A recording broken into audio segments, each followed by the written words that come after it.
జగన్మోహన్ రెడ్డి గారు ముఖ్యమంత్రిగా ఉన్నప్పుడు ఆంధ్రప్రదేశ్ సర్కార్ చేసిన అప్పులు ఎఫ్ఆర్బిఎం పరిధికి లోబడే ఉన్నాయి. ఎఫ్ఆర్బిఎం పరిమితికి సంబంధించి ఇంకా 0.5% అంతవరకు వీళ్ళు తక్కువే అప్పులు తీసుకున్నారు అని కేంద్ర ఆర్థిక శాఖ పార్లమెంట్లో చెప్పింది. ఆర్బీఐ నివేదికలు చెప్పాయి.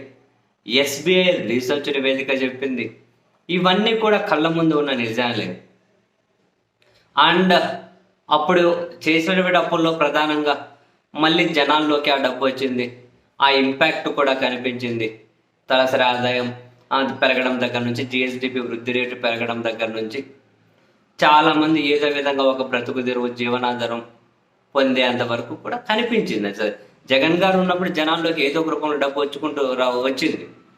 కానీ అప్పుడు ప్రతిపక్ష నాయకులుగా ఉన్నటువంటి చంద్రబాబు నాయుడు గారు, ఎవరైనా అప్పుడు ఢిల్లీలో నుంచి ప్రస్తుత డిప్యూటీ స్పీకర్ రఘురామకృష్ణంరాజు గారు, ఇక జనసేన అధ్యక్షులుగా ఉన్న ప్రస్తుత deputy chief minister and Telugudesam party media ఏ స్థాయిలో ప్రచారం చేశారో, ఏ స్థాయిలో విమర్శలు చేశారో, రాష్ట్రం శ్రీలంక అయిపోతుందన్నారు, వెనిజులా అయిపోతుందన్నారు, ఆఫ్ఘనిస్తాన్ అయిపోతుందన్నారు, పాకిస్తాన్ అయిపోతుందన్నారు.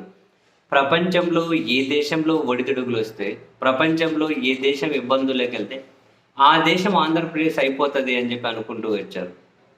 అండ్ ఏకంగా ఫినాన్షియల్ ఎమర్జెన్సీ విధించండి, ఆర్థిక ఎమర్జెన్సీ విధించండి అని రాష్ట్రపతికి లేఖలు రాశారు, కోర్టులలో పిటిషన్లు వేశారు. పరిమితికి లోబడి అప్పులు చేసినా కూడా. సరే, సీన్ కట్ చేస్తే ఏమైంది? చంద్రబాబు నాయుడు గారు ముఖ్యమంత్రి అయ్యారు. ఎఫ్ఆర్బిఎం ఆ పరిమితికి సంబంధం లేకుండా అమరావతి పేరు మీద 60,000 కోట్లు అప్పు చేయాలని చెప్పి నిర్ణయం తీసుకున్నారు. ఇప్పుడు ఈ రోజు జరిగినటువంటి ఆంధ్రప్రదేశ్ అంటే చంద్రబాబు సార్ అధ్యక్షతన జరిగిన కేబినెట్ సమావేశంలో 33,000 కోట్ల రూపాయల అమరావతి పేరు మీద ready to dispatch A second అయినా అని చెప్పి అంటున్నారు. అవి పరిమితులు సంబంధం లేవు అని అంటూ ఉన్నారు. కేంద్ర ప్రభుత్వాన్ని రిక్వెస్ట్ చేసుకొని మళ్ళీ అడిషనల్ అప్పులకు వెళ్తూ ఉన్నారు. అండ్ ఈరోజు జరిగిన కేబినెట్ సమావేశంలోనే 17,000 కోట్లు, మరో 17,000 కోట్లకు 17,000 కోట్ల అప్పుకు గ్రీన్ సిగ్నల్ ఇచ్చి కేబినెట్ ఆమోదం తెలిపింది. ప్రతి మంగళవారం అప్పు చేసే జీతాలు పోనీ ఇంత చేసి వాళ్ళు ఇచ్చినటువంటి హామీలలో 18 సంవత్సరాలు నిండిన ప్రతి ఒక్కరికి నెలకు 1,500 ఇస్తున్నారా? అమ్మఒడి అదే తల్లికి వందనం ఇస్తున్నారా? మహిళలకు ఉచిత బస్సు సౌకర్యం కల్పిస్తున్నారా?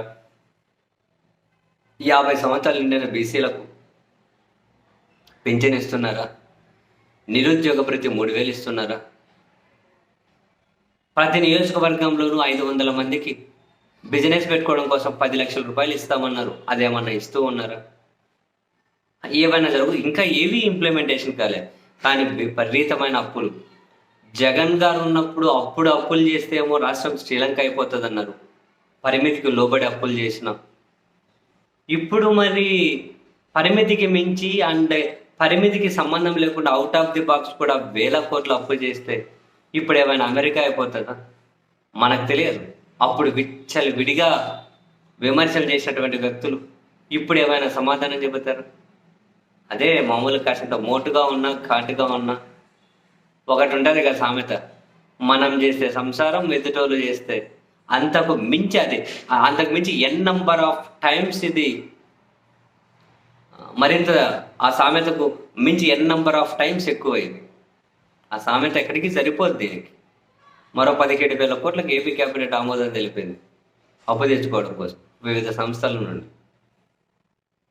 కానివ్వండి సార్, అడిగేది ఎవరు? అడిగితే సమాధానం చెప్పేది ఎవరు?